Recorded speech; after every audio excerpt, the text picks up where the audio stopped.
Hi, I know I did part one, and I know you want to know about what happened with part two.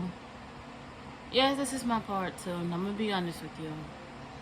If it wasn't for those who prayed for me, God keeping His hand upon me, I would either been a dropout, do what society say that my culture would have been doing for females, loads of kids, figuring out who's the kid's baby that like things like that. I'm thankful that God was still in my life because I ain't telling you, and trust me, I am not beating that door down to find out what would have happened to me if God was not in the picture, or I didn't learn after the first 5,000 times.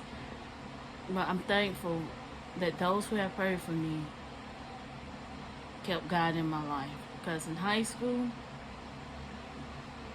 it's hard because what I thought, who I thought was my friend, was actually a user. She used me, 100% used me, to get answers to her, mapped to the homework off me. She copied me, everything. That's how bad of a user she was. In high school, I was a people pleaser. So, if you are a people pleaser, I understand it is very difficult to come out of that. Like, how can I stop pleasing people and start pleasing myself? And I'm gonna be honest with you, it is easy said than done. And I'm not kidding you on that. It's easy said than done. But I'm gonna tell you like this, how I learned how to stop doing it. Your so you need to be there for you. Your emotional and mental is more important to you than that situation. For example, if they want you to join them in trying to fight somebody, you can walk away from that because you need to be there for you.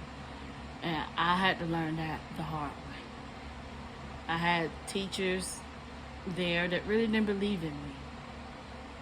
So it's kind of sort of hard to believe in yourself when you hear how much nobody believe you at home to school, to your so-called friend. But it was hard. I was still getting bullied in high school. I'm a chubby girl. I'm a plus size girl. And yeah, there's days I'm still feeling insecure about it. But it hurts worse when you hear it at home, but you go to school trying to run from it, and you hear it at school. So it's hard. So those who are getting bullied, I understand the pain that you are going through. If someone's sitting there and say, "I've been bullied too, but you need to have a thicker skin," I'm sorry to say, if we have a thicker skin, then those who are bullying us would not be bullying us because they know better. That's my opinion. I don't know about anybody else, but that's my opinion. Bullying sucks. So we need to end bullying because you're taking somebody's life away from them. I graduated from a Christian school. So yes, my bullying was at a Christian school. Isn't that awesome? Or in a private school too. That was truly awesome. But I graduated, went to SCAD. No, I did not graduate from SCAD, sadly. But it was actually a fun school.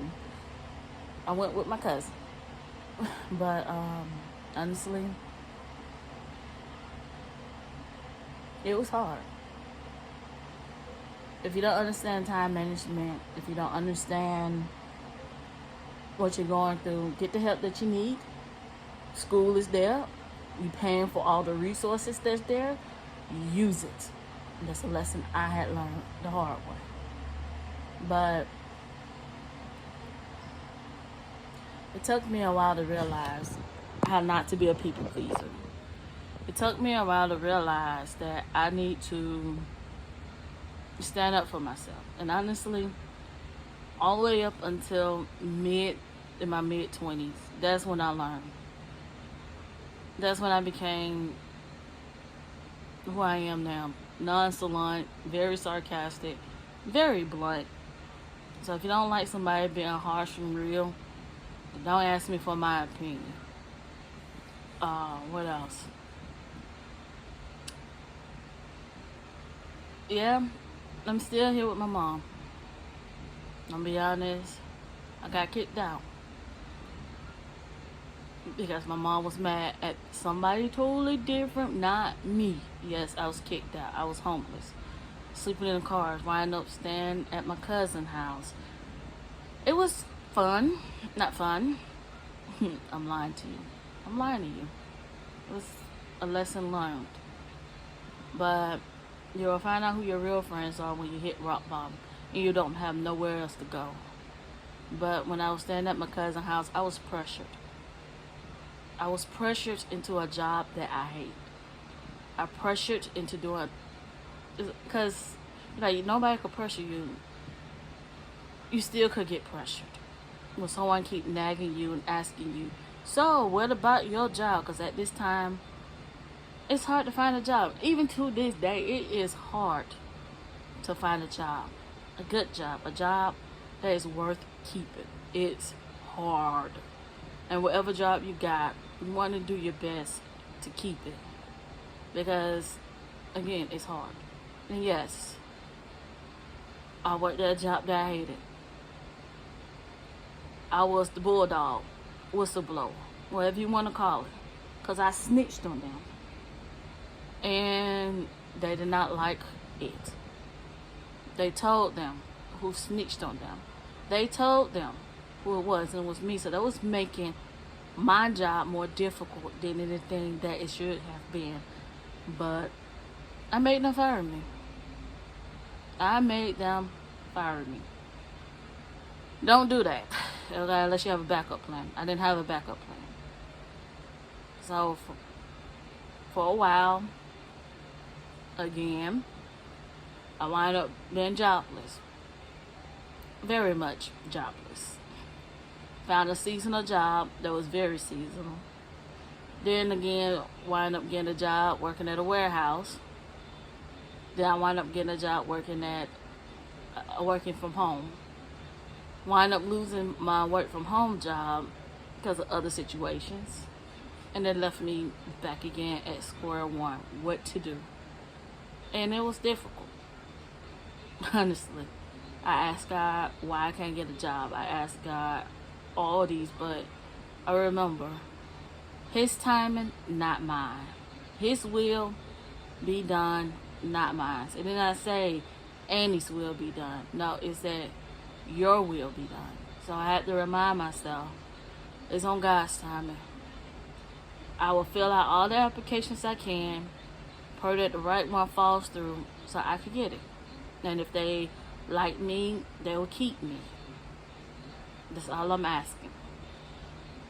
So in the meantime, while I was waiting on that, finding that job, I started my business.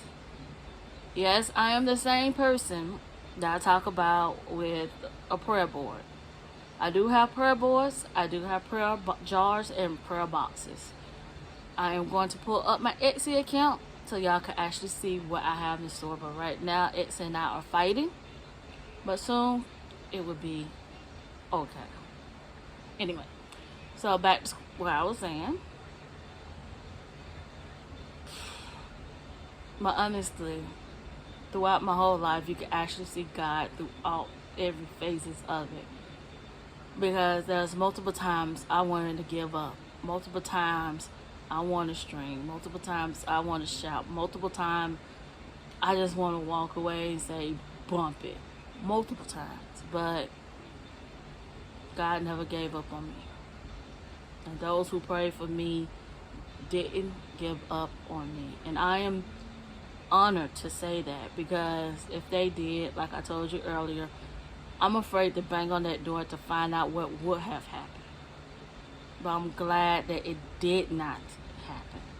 I'm glad that I'm still here, alive, moving around, helping out where who needs to be helped out. Be able to do what I love to do, which is doing crafts. Able to stand up and stand firm. I'm able to spread God's word, even though it's through vlogs. But I just honestly pray that you see God's hand upon my life, but not just upon mine, but upon your life. Because, again, I need you to be around. I really do. Because who else will I talk books to? Who else can encourage me?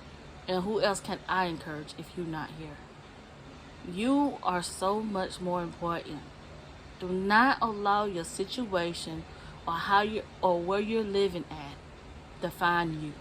Rise above it, because you got someone that is mighty in power, that will do anything and everything in his power to keep you safe. You probably say, but how come he wasn't there when I need this? God was there. It wasn't your time. It's his. Okay? Keep that in mind. Not your timing, but God's timing. And honestly, patience is hard. I know, because I'm learning patience. I'm learning to wait. The waiting is hard. So in the meantime, while you're waiting, volunteer. Volunteer somewhere that you love. Like, for example, at a hospital and holding babies who don't have no one there to hold them. Volunteer to sit at a senior home to help seniors out who needs you. Volunteer and share God's love. God loves you, so love on somebody else. Okay? Because again, I need you to be here. You are very much important to me. Okay? This is my story. Part 1 and 2. You already had 1. This is part 2. Till next time. Love ya.